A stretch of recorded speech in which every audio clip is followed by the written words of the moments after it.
A new patch just dropped that I think makes a lot of correct decisions, but I'm interested to see what community sentiment on it is going to be. First up is Chamber, losing a point of power, which I think is interesting. I'm not sure that I would say that this is a particularly deserved nerf in the objective sense. Like, I don't think a lot of people are worried about Chamber's power, but I think it's a pretty deserved nerf if you zoom out from community sentiment and zoom in towards, like, is this card making too many numbers to be like a reasonable card? And I think it's pretty fair to say. I also think this probably will not change much, if anything, about Chamber at all. This card is effectively only ever being played in decks where it is 7, 9, 12 power. So going to, 6, 8, 10 power or whatever, it's probably just kind of fine.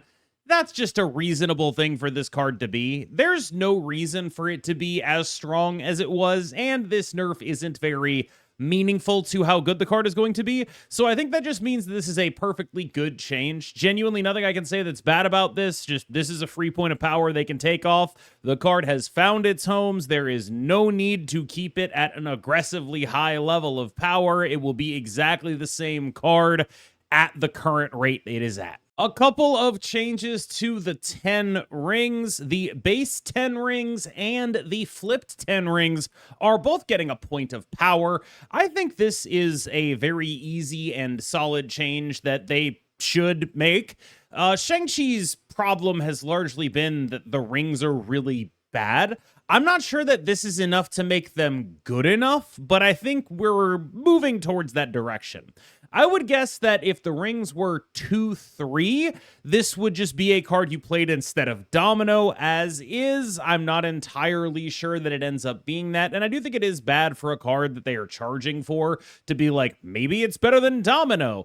But I also think that the upside on this guy is actually pretty high. What's really interesting about Shang-Chi Master of the Rings is that he's the first Marvel Snap card to ever have anti-synergy with himself, which is to say that you play the card so that you can flip the rings over, right? But the rings themselves, the text on them means that you're less likely to do that than in a normal deck because you just have one less draw than a normal deck would, which I think means that a lot of the places this card's power is supposed to be located is the base rings, but that's the most dangerous place to locate the power, because if that ends up being where all the power is, it just ends up being a free roll and way too good. So the way out of this is through, which is to say just add power to the rings until it ends up being like a functional card, basically.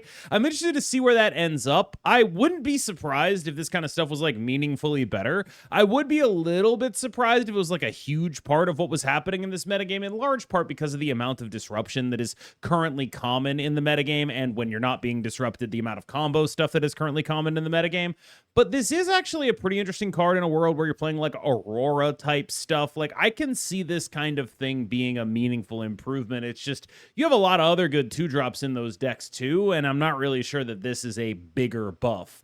I'm interested to see what it can do for like Surfer Wiccan shells, but I don't expect them to be major parts of the metagame. Next, a couple of changes to Infinity Ultron, an exciting card that is a good card to buff.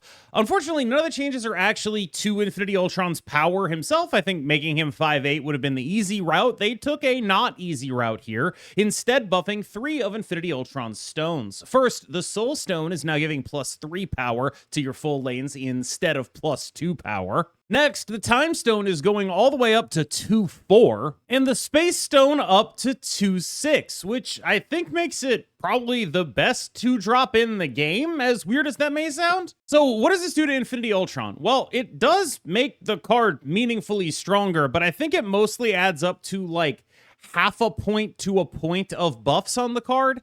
This is sort of like them going to 5/7, which means I think they have room for it to go even higher. Now, I do think that it is just a good thing to buff the cards, parts of this package that are not the duplication of it, right? Like, a lot of the power of Infinity Ultron, and the reason you'd want to make it go to 5/8 is because a lot of it is the purple stone and the copy stone, the red stone, I believe.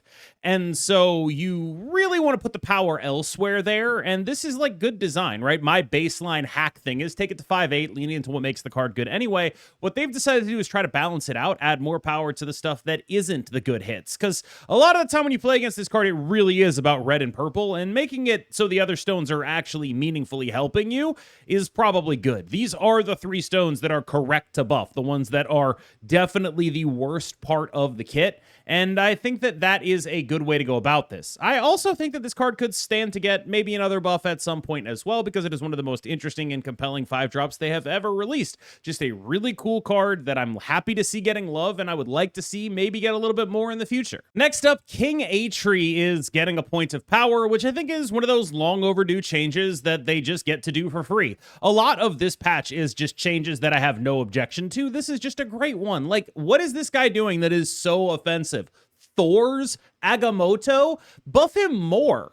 Like, honestly, the only bad thing I can say about this patch is it's not doing enough to take all these cards and make them a lot better. One of the things that I think that you can really knock Marvel Snap for is they identify a problem and they don't necessarily go far enough to make the problem fixed. They just sort of do enough to make it not as much of a problem. And I think this kind of patch, like, on the one hand, the way you could phrase this is they did nothing wrong this patch. Just a bunch of changes that are good and should happen, and just, like, it's like a housekeeping patch almost. But this is one of those times where it's like, well, I wish you could have done something more, because I think the way people are going to perceive this is as a nothing burger patch, even though it's just a bunch of correct decisions. There's nothing that's like wildly exciting or reworking or big changes to the metagame. The metagame's going to keep moving on its own, which I think is fine, to be clear. We'll talk about that a little bit at the end. But people are going to look at this and be like, well, nothing really happened, even though, like, the entire patch is just 10 correct decisions. And it's just weird to make 10 correct decisions and have the result be like, whatever. And I think this kind of stuff is why. Like, I don't know. I'm not saying you need to 1-4 this guy, but I am saying, like, you could have been more aggressive on some of these. Like this guy, Thor getting a point of power. That's cool. Why doesn't he get more than a point of power? You know? I don't really see a reason why Thor can't be a 3/6 if we factor in the fact that you are realistically risking breaking a draw when you're playing a card like this. I just don't see a reason for it, and it would have been a nice thing to let people play more Thors to increase the downside risk. Maybe you want to put the power onto the Mjolnir. That's fine. I think there's something to be said for the symmetry of 3/6 getting +6 and that just being a cool little thing. But if you wanted to do, 3/5 getting +7 or 8, I think that's also cool. I don't really understand why that can't be on the table here. Like, when has Thor's last caused a problem? This is sort of the thing about this patch is, again, it's like directionally all these changes are correct, but they don't go far enough. It's like they're like a small arrow in the right direction. What we need is a larger arrow in the right direction. And I just don't really think that this measures up. This is obviously a correct thing to do. Make Thor stronger. Make it so, like, don't take a risk. You don't want to blow up your own metagame by making Thor too strong. Sure, yeah, no, I get it. But, like, all of them are like that. And I don't know if you can have a patch that's all this. In a buff to presumably literally just major victory, Groot is gaining a point of power. So, I mean, 3/8 is genuinely nothing to scoff at. Like, this is the closest I've ever come to thinking Groot is a reasonable card that I'd ever want to put in a deck. But I don't think I'm there. I'm pretty sure if I'm going to play something that's like a 3/4 with upside, that I'd rather play Drax. I think that this is a fine change to make that does absolutely nothing to move the needle. It's directionally correct, and it's all the things I said about Thor. Mantis getting a point of power is the same thing. Like, yeah, this card should be a 1/3. If Misty Knight's a 1/3, Mantis should be a 1/3. Totally sold on that. You don't want to make her a 1/4. I get it. I understand why that is. That's fine. You make her vanilla plus. There's just nothing to say about it.